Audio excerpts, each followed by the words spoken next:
Well, greetings, Mr. Colosar's class. We're going to continue with this idea of KMT, but now we're going to be using it to focus on solids. Remember, solids are going to be particles very small still, but now they're held very close together and they experience significant attractive and repulsive forces, keeping them locked into place. So they are still moving, but they're locked into place. So instead, it looks like they're just vibrating in a fixed position. They just move back and forth, back and forth. From our point of view, we can't see them, but if we were to zoom in on those particles at a very small level, at the molecular level, they're actually moving. So they're continually colliding or frequently colliding with each other. Particle energy have kinetic energy because they are moving, described with our temperature, but that forces keeping them together are much stronger than that temperature from the energy. High density for solids, particularly close together, so more mass is influential with that volume. Densest state of matter for most substances. One big exception is ice and water. So an exception to this is ice and water. Ice actually floats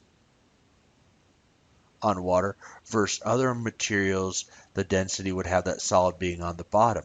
Now this can be good and bad. Good news is like, when we go like ice fishing and, lakes and rivers not freezing solid.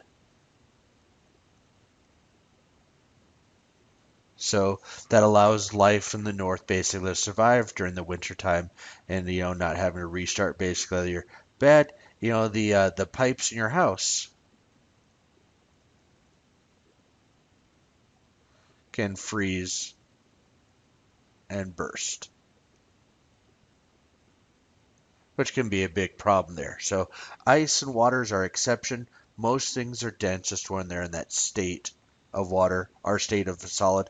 Water is that exception that we're looking at. It actually gets larger as it freezes and expanding with that crystalline structure as the ice forms. Um, Crystalline solids. Crystalline solids have regular arrangement of the geometric structure. So they have some kind of repeating pattern or structure, geometric structure to it. Some kind of pattern to actually follow.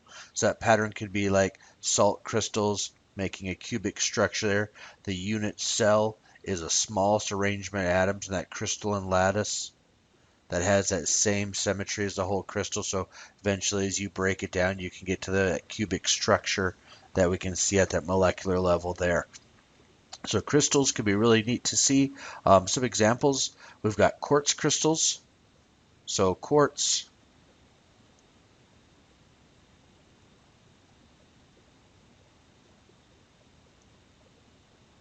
always makes a six-sided crystal. So there's just some rocks from my house. As we're looking, but all of these different forms of quartz crystal, all of them always making that regular six-sided hexagonal crystalline structure as it forms there. Iron pyrite is a cubic crystalline structure. If they're allowed to form, this is actually iron pyrite that's been formed in talc beds. So they actually make these perfectly cubic structures with these nice clean faces to them. Uh, and then from there, we're going to look at solids, allotropes. With a solid, an allotrope is going to be an element that exists in different forms of the same matter. So example is carbon. Carbon can be diamond, if that crystalline structure allows it, or it can be graphite. And in graphite, there's just small forces attracting each layer to the next, so that when you actually write, when you write using a pencil, that it actually sloughs off onto the paper one layer of carbon or graphite at a time that you're able to actually see. So both of these are just pure carbon, but in the end are much different properties from each other. Amorphous solids. Amorphous solids, particles are not arranged in a regular or repeating pattern. Amorphous means without form.